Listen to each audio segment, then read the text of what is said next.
Hello friends, this is Ritu. Welcome to study with story channel. तो क्या आपने कभी सोचा है कि आज से 1000 साल पहले अगर हम होते तो क्या कर रहे होते, किस तरीके से अपना गुजर बसर कर रहे होते। तो आज हम इस क्लास में वही जानेंगे। ना बाज़ार होती, ना खेत होता, ना घर होता, बस जिंदा रहने की कुछ कोशिशें की होती हमने। तो इस कोशिशों के लेकर आज हम ये कोशिश करेंगे कि हम आपको ये एनसीईआरटी चैप्टर 2 का हमारे अतीत से को कहानी के रूप में समझाने की हम कोशिश कर रहे हैं। शिकारी और संग्रहकर्ता। शिकारी और संग्रहकर्ता ये क्या होता है? प्रारंभिक लोग हर दिन अपना भोजन और एक रहने की जगह ढूंढते थे। हर दिन एक नया चुनौती उनके सामने होता था। आज खाना मिलेगा या नहीं। वे फल, बीज, जड़ें इकट्ठा करते और जानवरों का शिकार करते थे। जीवन बहुत अनिश्चित था। हर दिन भोजन ढूंढना पड़ता था। क्यों घूमते रहते थे? इसका कारण है कि एक जगह का भोजन खत्म हो जाता था, इसलिए वो दूसरे जगह चले जाते थे। जानवरों का पीछा करते करते कभी दूसरी जगह चले गए। कभी मौसम के अदल बदल के कारण, कभी गर्मी, कभी जाड़ा, कभी बरसात, इस कारण भी वो एक जगह से दूसरी जगह मतलब पलायन करते रहते थे। पानी और संसाधनों की तलाश में आज हम एक जगह सीमित हो गए हैं, क्योंकि हमारे पास रहने के लिए छत है, पीने के लिए पानी है, खाना खाने के लिए भोजन है। सारा कुछ हम एक जगह अपना इकट्ठा करके बैठे हुए हैं। तो हम ना पलायन करते हैं, ना हमें खाना ढूंढने की ज़रूरत है।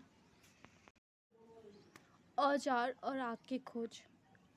तो उन्होंने औजार और आग की खोज कैसे की? जब वो शिकार करते थे जानवरों की, तो हाथ थे, नाखून उस टाइम लंबे रखते थे लोग। वो औजार का काम करता था, लेकिन नाखून भी दर्द करते हैं, है ना? तो इसलिए उन्होंने धीरे धीरे, कहते हैं ना कि ज़रूरत ही आविष्कार की जननी है, तो जब ज़रूरत पड़ी तो उन्होंने पत्थर को औजार के रूप में धीरे धीरे निर्मित करना शुरू किया। उन्होंने पत्थर से भाले बनाए, छुरियाँ बनाई, फलक बनाए।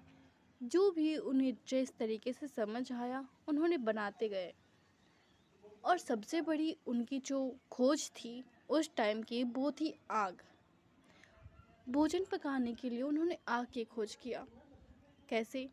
जब एक इंसान पत्थर को रगड़ रहा था, मतलब मार ही रहा था, उसमें पीट रहा था, पीटते पीटते पीटते पीटते उसमें एक चिंगारी सी लगी। तो सबका ध्यान उस पर गया, लगा क्या हो रहा है। चिंगारी निकली, गर्म हुआ। फिर उन्होंने उस गर्म पे कुछ मांस के टुकड़े रखे, खाने में स्वाद आया। फिर उन्होंने इस तरीके से करते करते आग के आविष्कार कर लिया। ये खोजें इंसानी जीवन के लिए क्रांतिकारी बदलाव साबित हुई थी।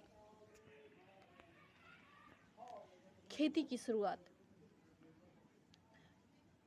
धीरे धीरे जब उन्होंने आग का आविष्कार कर लिया, भाले चाकू का आविष्कार कर लिया, जब भोजन खत्म होने को लगा, जब उन्हें लगा कि हम एक जगह स्थायी होकर खेती कर सकते हैं, क्योंकि ये जब उन्होंने खाना खाकर, फल खाकर बीज फेंके, कुछ महीने बाद फिर उस जगह पर आए जहाँ पे वो लोग बैठा करते थे, कुछ निशानी थी। उस जगह देखा उन्होंने कि जिस टाइम वो गए थे एक भी पौधे वहाँ पे बचे नहीं थे। तो जो बीज उन्होंने खाकर वहाँ पे फेंके थे, उनसे कुछ पौधे उग गए। पौधे उगे तो फल लगे। तो उनके दिमाग में ये बातें आई कि हम एक जगह अस्थायी होकर खेती कर सकते हैं। फिर उन्होंने अपने पालतू जानवर बनाए, गाय, भेड़, बकरी, और इस तरीके से उनका एक अस्थायी जीवन की शुरुआत होने लगी। और जब लोग एक जगह बस गए तो उसे गांव कहा गया। तो आज के इस अध्याय से हमारा ये निष्कर्ष निकलता है कि कैसे एक शिकारी, एक सभ्य किसान, एक सभ्य इंसान बना जो घुमंतू था। वो स्थायी बना। कहते हैं ना, बदलाव ज़रूरी है। उनके पास इतना डेवलपमेंट नहीं था उस समय, लेकिन फिर भी उन्होंने धीरे धीरे खुद में बदलाव करना शुरू किया और एक स्थायी जीवन को चुना। और वही स्थायी जीवन को लेकर हम आज भी चल रहे हैं। हमारे पूर्वजों के अकॉर्डिंग आज हम एक खेती और किसानी के जीवन से आगे बढ़कर इतना डेवलप हुए हैं। तो एक सलाम उनके लिए। यह अध्याय हमारे संघर्ष, अन्वेषण और विकास की कहानी है।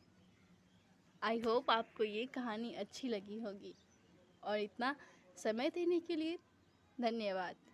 तो मिलते हैं अगले क्लास में, और कहानी अच्छी लगी तो प्लीज़ लाइक और सब्सक्राइब करना ना भूलें।